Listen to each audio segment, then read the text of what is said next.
Hi, everyone. I'm Katie Couric. I'm here today with editor and author Tina Brown and media mogul. Is that what your card says, Barry?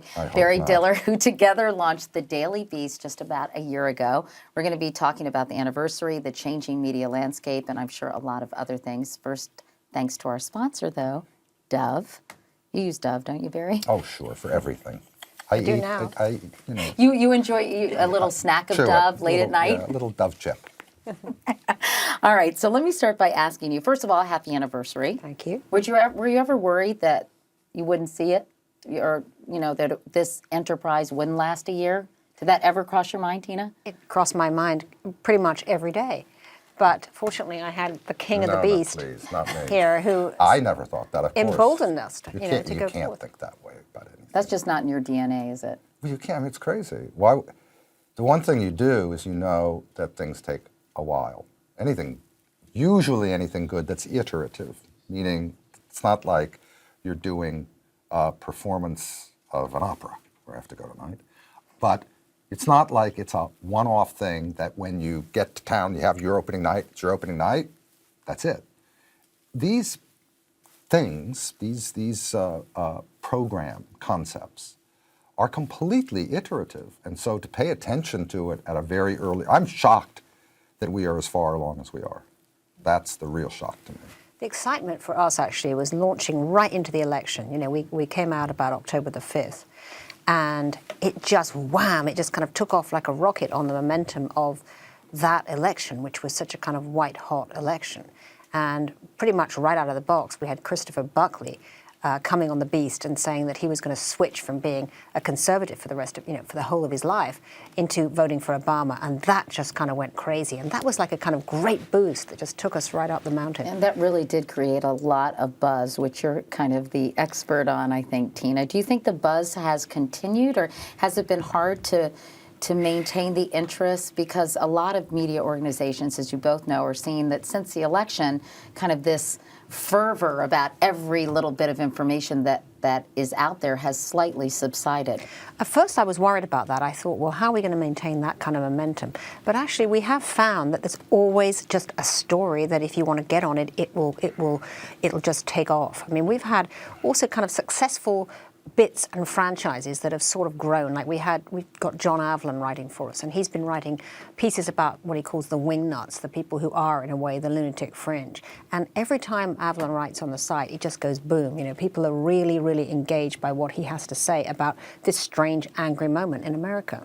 We're going to talk a little bit about your business model in a moment, but first off, how did you... You can delay that. Oh, no. How did you guys hook up in the old-fashioned sense of the term? Thank you. Well, my God, I don't know. I've been, after doing something with Tina, kind of, I don't know, midstream of not the Vanity Fair, but the New Yorker period.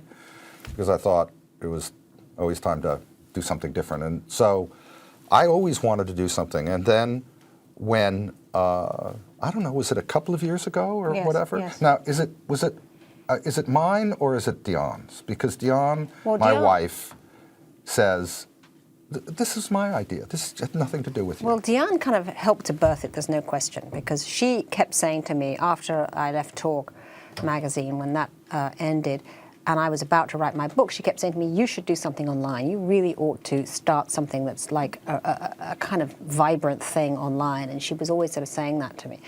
Barry has always, in a sense, talked in the same way. I mean, actually, he did ask me to do this just when I was beginning my book in 2006, I think it was. And I said I couldn't because I was writing my Princess Diana biography. And Barry then came back to me after I'd finished, and he said, well, you finished now.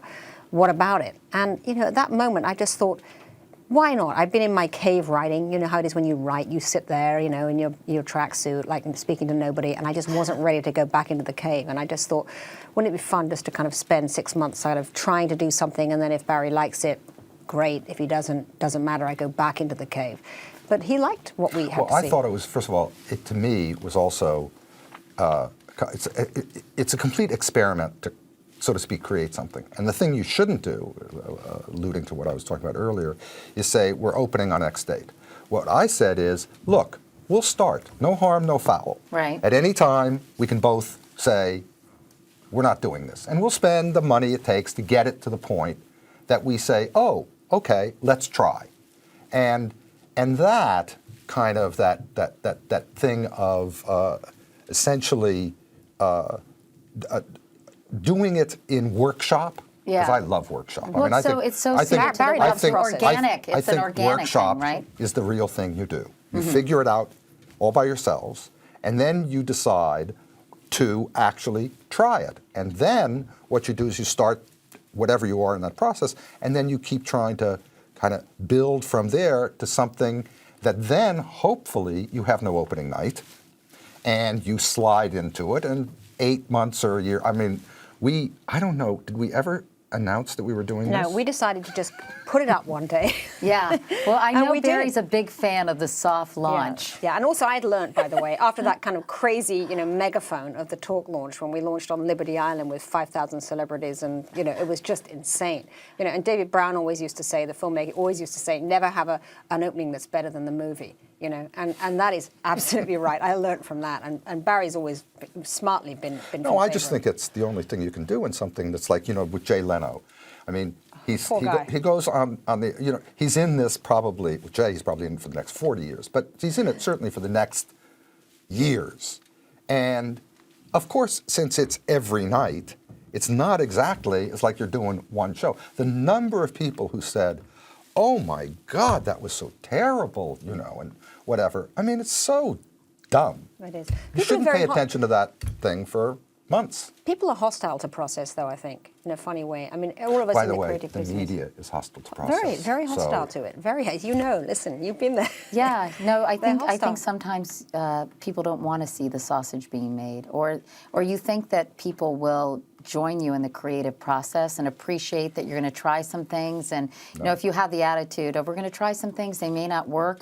I think a lot of people don't realize that the media are very unforgiving when it comes to kind of venturing out and sticking your neck out and trying something different. I think what was good, though, was because there was a lot of workshop before you began.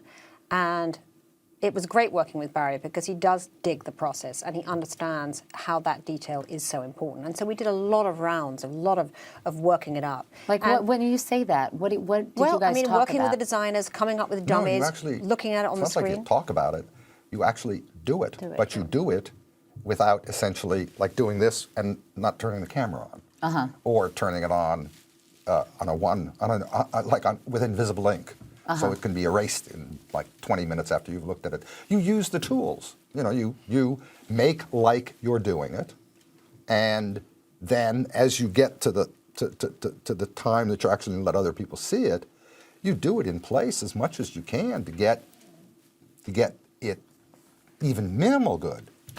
What was good, though, was that Barry had a strong sense at the beginning of what he thought was missing. And, I shared that idea and built on it. And that idea really is that we're all completely overwhelmed. I mean, everybody is just overwhelmed with data morning, noon, and night. What they don't need is just another news site. So what the goal was to we're going to give people something that actually saves you time. It's going to be a sensibility read. It doesn't pretend to give you every story. And so we created this thing we've called the cheat sheet, which is the central column of the site.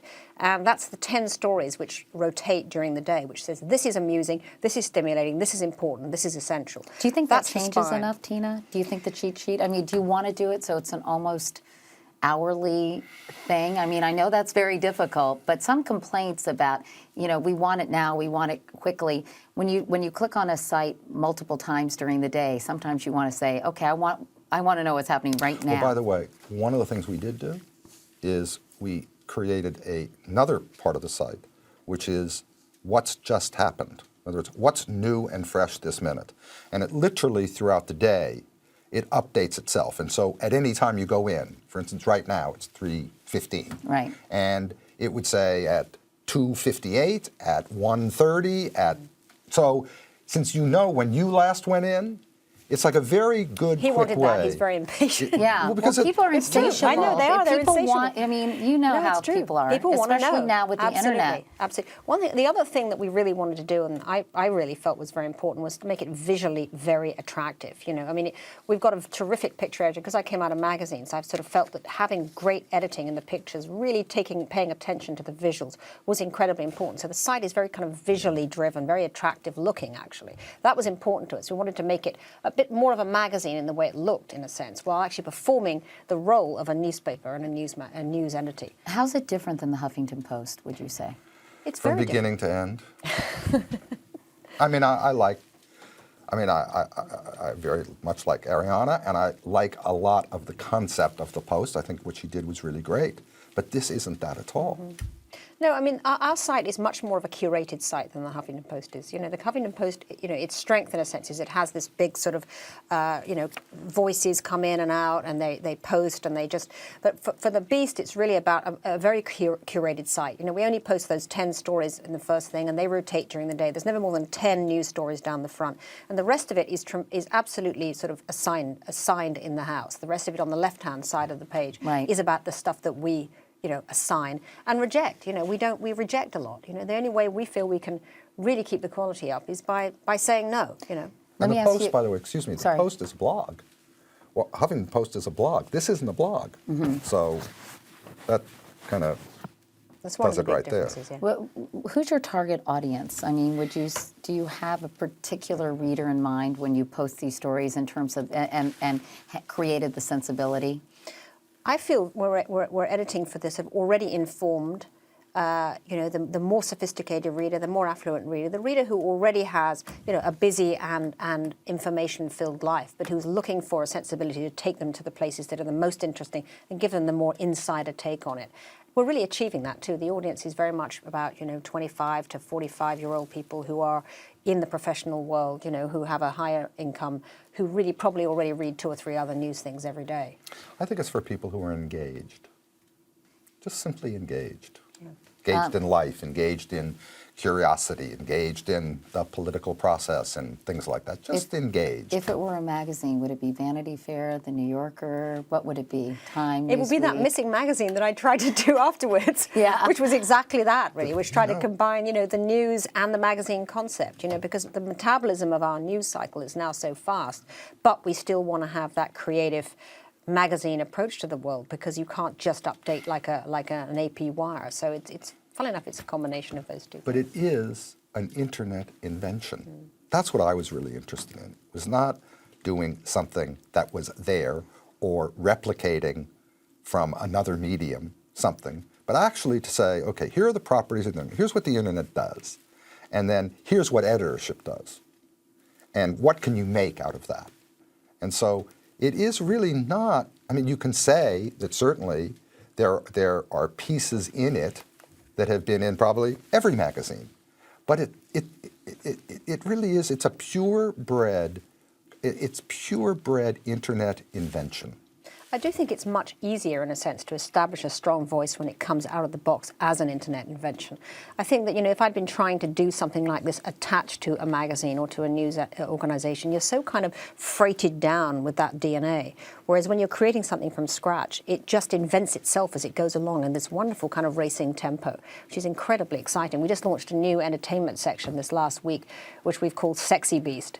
And kind of a homage to Austin Powers.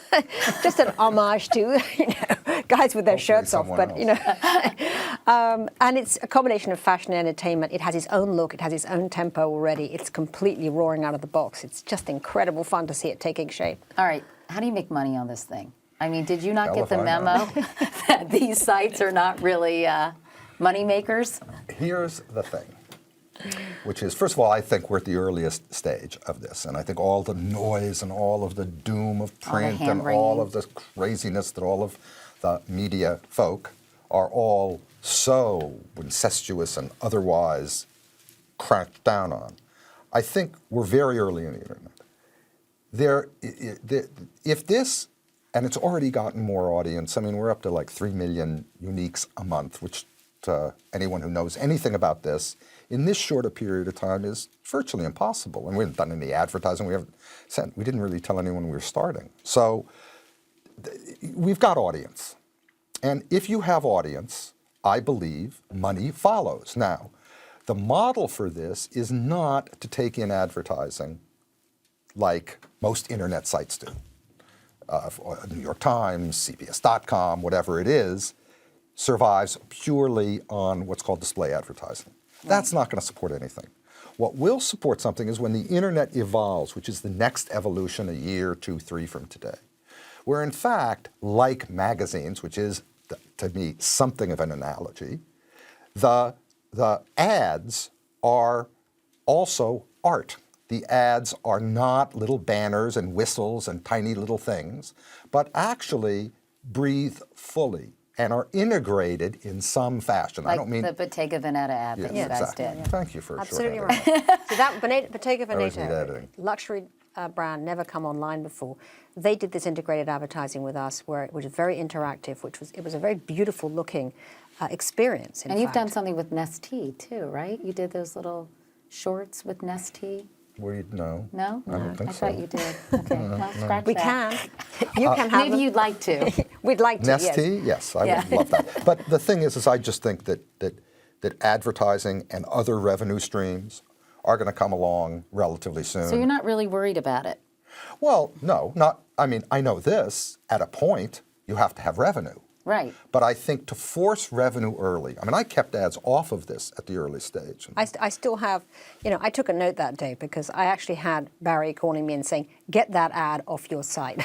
Because to take advertising too great. early Right. is really stupid. Yeah. It's not going to pay any of your bills. And it's going to turn people off. And it's not until you figure out what is comfortable for you. For us, we know the only kind of advertising we want is we want advertising that is effective for the advertiser because we want them to pay a big rate. And so we can't take anything cheesy. It's our own, so to speak, self-editing of it. So early advertising and people who go after it only find themselves at a certain point in time bankrupt. So you have to establish yourself before you even go For there. sure. But you guys pay your contributors, right, Tina? Yes. How much do you pay? We pay between 300,000 and 400,000, for 500,000. Wow, I was going to say, let's all work for the Daily Scrap Beast. that. Scrap that. That was my little fantasy going in my. We spend No, three or not $400 a piece, which is very small. I mean, obviously in the magazine world we were paying a couple of thousand, 2,000 or 3,000 or 5,000 for pieces, but in a strange way. Is this because the National Bank of Barry Diller allows you to do this? Well, It's not that, look, it's not. it's the about thing is- quality. It's about maintaining quality. Unless you pay, you can't reject. No, That's I the know, but point. how do you pay them? You're not making any money on the site. Because what we've done is invested. we've said that we're going to develop this and there's going to be costs to do so. And we want to develop it fully. We want it to breathe completely. And that's going to cost money. It's not going to be the end of our funds because we're overcapitalized. We have enough capital to do this. And it'll go for as long as is rational to prove through that it gets an audience and then gets revenue. And so we're completely competitive. In some cases, we're certainly over-competitive in terms of internet, what people, so to speak, pay in the internet.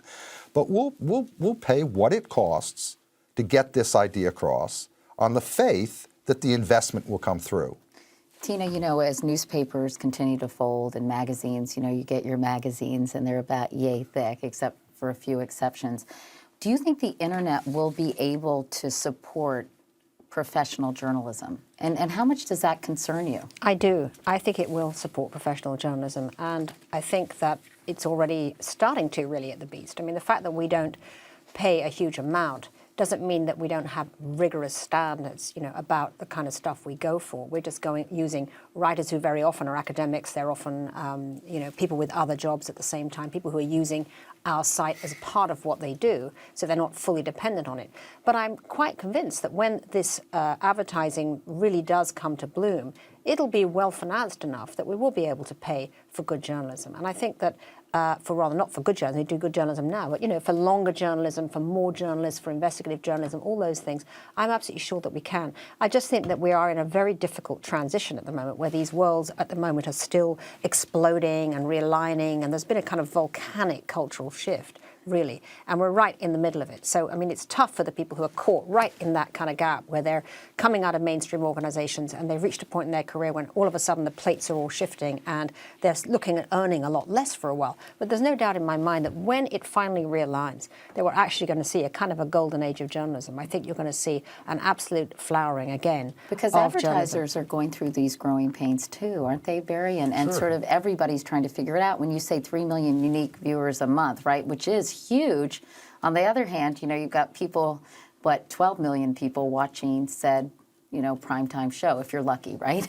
and a night. So, I mean, some people have said it's like trading analog dollars for digital pennies, somebody that you and I both know. And, you know, when is it all going to kind of settle? Well, because it's always impossible when you're in the thing itself to have any objectivity whatsoever. And we're all in this thing.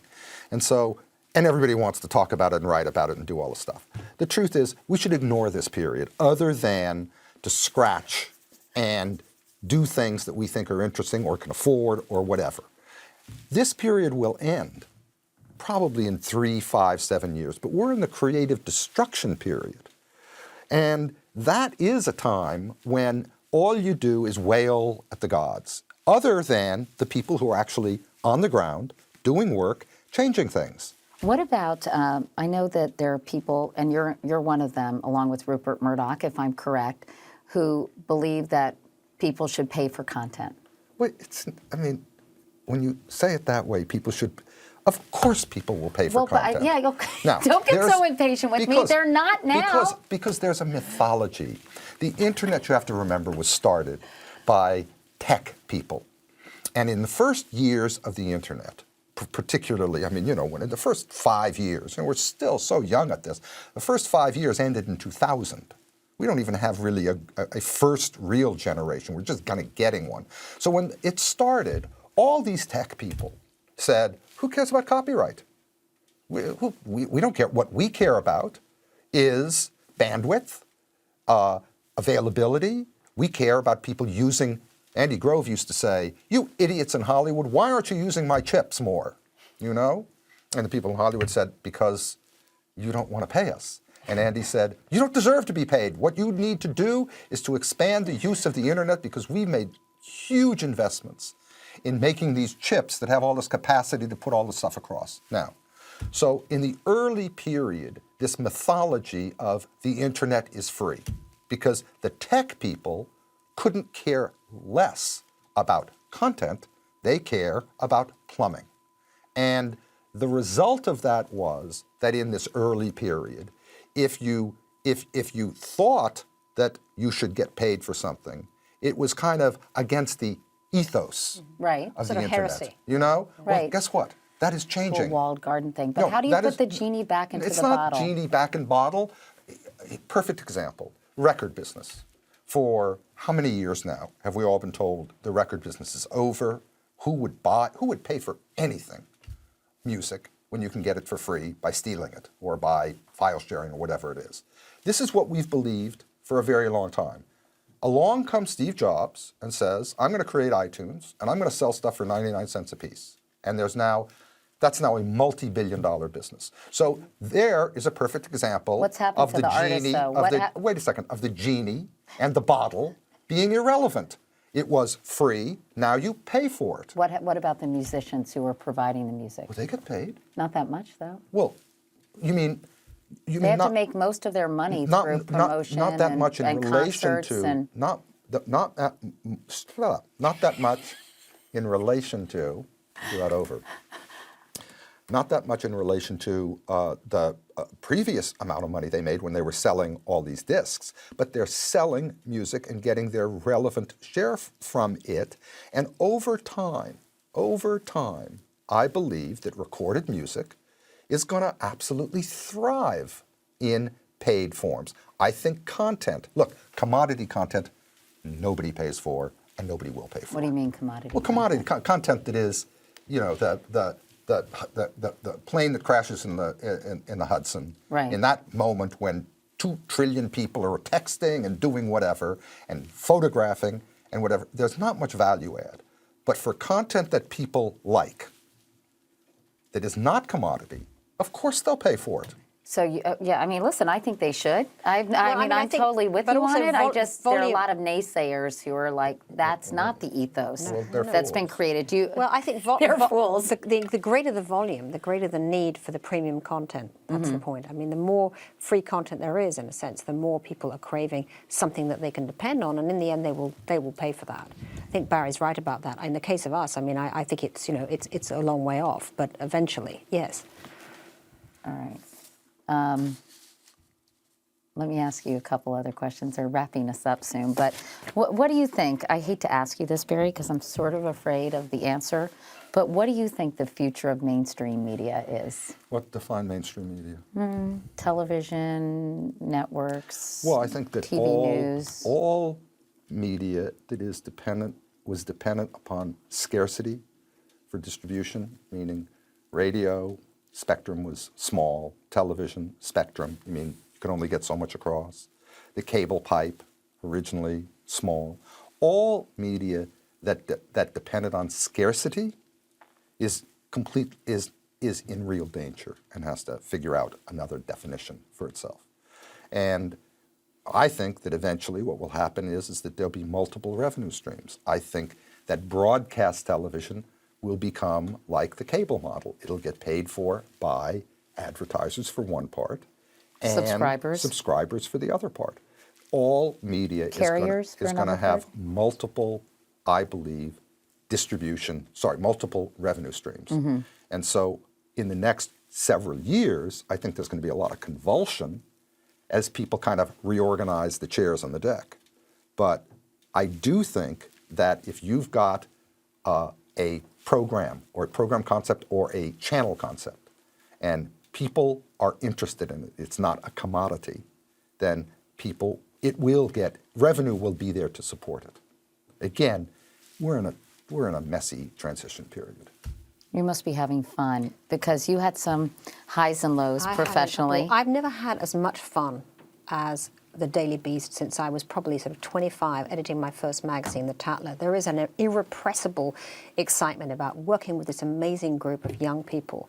I have a fabulous executive editor, Edward Felsenthal, who came from the Wall Street Journal, and we've got a great team of these young kids, and they're just doing so well, and it's so alive and so vibrant. You know, it's just a great thing to be in a world that's about the future, as opposed to sort of wailing at that wall saying, you know, everything was a golden world and it's now past. I am happy to be in the new medium, and I'm really happy that he made me do it. Well, Barry I'm happy Diller, too. Barry Diller and Tina Brown, it's so much fun to talk to you. Congratulations on all your success so far. You've got the Daily Beast, now you got the Sexy Beast. Don't you have another beast going on? I got Hungry Beast. Hungry for Beast. Food. Yeah? Yeah. Are you afraid you're going to have too many beasts? No, let them be as feral as they can. Okay. Thank you guys so much. Really, it was fun talking to you. I wish we had more time, even though we went over, but Pleasure. it's the web, so you can do that, right? You can do whatever you want. That's the thing. Snip, snip. Now stay tuned for a message from our sponsor. Do you know our sponsor? Dove. Dove.